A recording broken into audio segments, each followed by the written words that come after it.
জুলাই অভ্যুত্থানের পর থেকে প্রায় ১.৫ বছর ধরে ভারতের দিল্লিতে অবস্থান করছেন ক্ষমতাচ্যুত প্রধানমন্ত্রী শেখ হাসিনা। আন্তর্জাতিক অপরাধ ট্রাইব্যুনাল তার বিরুদ্ধে মানবতা বিরোধী অপরাধের মামলায় মৃত্যুদণ্ডের ঘোষণা দিলেও বিষয়টি এড়িয়ে যাচ্ছে ভারত। ফেরত পাঠানোর জন্য বাংলাদেশের পররাষ্ট্র মন্ত্রণালয় থেকে চিঠি দিলেও মেলেনি কোনো সাড়া। সবশেষ ইনকিলাব মঞ্চের মুখপাত্র শরীফ ওসমান হাদির হত্যাকারীদের ভারতে পালানোর ঘটনায় শুরু হয় দুই দেশের মধ্যে টানাপোড়েন। দুই দেশের এমন সম্পর্কের মধ্যেই শেখ হাসিনাকে বাংলাদেশে ফেরত পাঠানোর জন্য ভারতের প্রধানমন্ত্রী নরেন্দ্র মোদীর প্রতি আহ্বান জানিয়েছেন অল ইন্ডিয়া মজলিসি ইত্তেহাদুল মুসলিমিনের নেতা আসাদুদ্দিন ওয়াইসি। হিন্দুত্ববাদী সংগঠনগুলোর চাপে এবছর আইপিএলে খেলতে পারবেন না pacer Mustafizur Rahman. Kolkata night Riders নিলামে কিনলেও তাকে বাদ দিয়েছে দলটি। এই ঘটনার পরিপ্রেক্ষিতে কথা বলেন ওয়াইসি।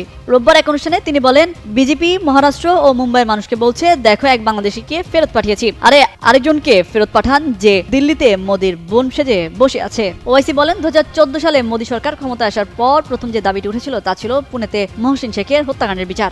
আবার জলগাঁওয়ে সুলেমান পাঠানকে তার নিজের বন্ধুরাই পিটিয়ে হত্যা করে শহীদ করে দিল বলেও উল্লেখ করেন তিনি।